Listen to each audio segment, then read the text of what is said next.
हमारी पौराणिक कथाओं में ना शक्ति, साहस और बुराई पर अच्छाई की कई कमाल की कहानियां हैं। आज हम एक ऐसी ही असाधारण कहानी को जानेंगे। ये है देवी दुर्गा की कथा। तो कहानी की शुरुआत ना एक बहुत ही दिलचस्प सवाल से होती है।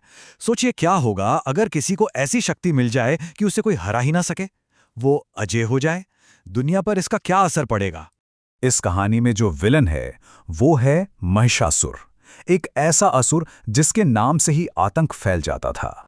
देखिए, महिषासुर कोई ऐसा वैसा असुर नहीं था। वो एक शक्तिशाली भैंसा असुर था और उसकी जिंदगी का बस एक ही मकसद था, अमर हो जाना, ताकि कोई उसे कभी भी किसी भी हाल में चुनौती न दे सके। अब ये लक्ष्य पाने के लिए उसने जो रास्ता चुना वो बहुत लंबा और मुश्किल था। उसने हजारों सालों तक कठोर तपस्या की और उसका सिर्फ एक ही मकसद था, सृष्टिकर्ता यानी भगवान ब्रह्मा को खुश करना और उनसे अपनी मनचाही शक्ति पाना।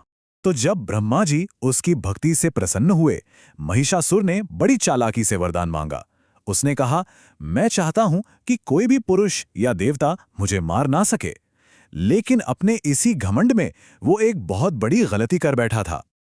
और बस इसी वरदान से पैदा हुआ उसका घमंड, जो आखिर में उसके विनाश का कारण बना। चलिए देखते हैं कि कैसे उसकी यही शक्ति उसके अंत की वजह बनी। जैसे ही वरदान मिला, महिषासुर को तो लगा कि भाई अब तो वो अमर हो गया है, कोई उसका कुछ नहीं बिगाड़ सकता। और इस नई शक्ति के नशे में उसने धरती पर कहर बरपाना शुरू कर दिया। और उसके आतंक का नतीजा बहुत भयानक था। उसने स्वर्ग पर हमला करके देवताओं को उनके ही घर से निकाल दिया। पृथ्वी पर हाहाकार मच गया और पूरी सृष्टि का जो संतुलन था वो बिगड़ गया।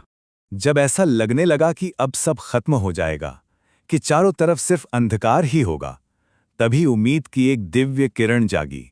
तो महिषासुर के आतंक से घबराकर सारे देवता त्रिदेव यानी ब्रह्मा, विष्णु और महेश के पास मदद के लिए पहुंचे। और तब सबने मिलकर अपनी सारी शक्तियां, अपनी सारी ऊर्जा एक जगह इकट्ठा की, जिससे एक ऐसी दिव्य रोशनी पैदा हुई जो पहले कभी किसी ने नहीं देखी थी। और उसी दिव्य रोशनी से जन्म हुआ देवी दुर्गा का। वो आदि शक्ति थीं, मतलब इस ब्रह्मांड की मूल शक्ति का अवतार।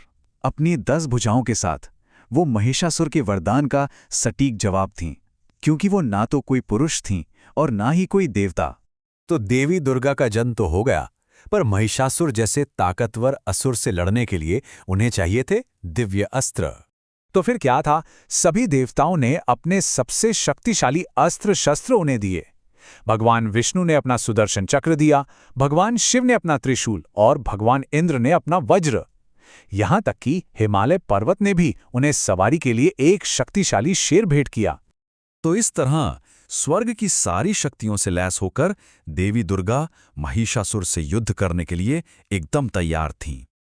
और फिर शुरू हुआ अच्छाई और बुराई के बीच वो महासंग्राम, जिसका नतीजा पूरी दुनिया का भविष्य तय करने वाला था। और ये कोई 1-2 दिन की लड़ाई नहीं थी। देवी दुर्गा और महिषासुर के बीच पूरे 10 दिनों तक एक भयंकर युद्ध चला। लगातार 9 दिनों तक घमासान युद्ध चलता रहा और फिर 10वें दिन वो आखिरी पल आया। आखिरकार 10वें दिन देवी दुर्गा ने अपने त्रिशूल से महिषासुर का वध कर दिया और उस अजय राक्षस का अंत हुआ। पर सुनिए, ये कहानी सिर्फ एक पौराणिक कथा बनकर नहीं रह गई। इस महान जीत का जश्न आज भी मनाया जाता है। महिषासुर पर देवी दुर्गा की इसी जीत को, मतलब बुराई पर अच्छाई की जीत को, हर साल दुर्गा पूजा के भव्य उत्सव के रूप में मनाया जाता है। ये त्योहार खासकर बंगाल में पूरे 10 दिनों तक चलता है। ये धर्म की फिर से स्थापना का प्रतीक है। और एक खास बात यह भी है कि यह उसी दिन मनाया जाता है जब भगवान राम ने एक और दुष्ट राक्षस रावण का वध किया था। तो आखिर में ये कहानी हमें एक बहुत गहरी सोच के साथ छोड़ जाती है। यह हमें दिखाती है कि जब सारी अच्छी शक्तियां एक साथ आ जाती है ना, तो कितनी भी बड़ी बुराई क्यों ना हो, उसे हराया जा सकता है। सच में, जब सब एक हो जाएं तो कुछ भी नामुमकिन नहीं है।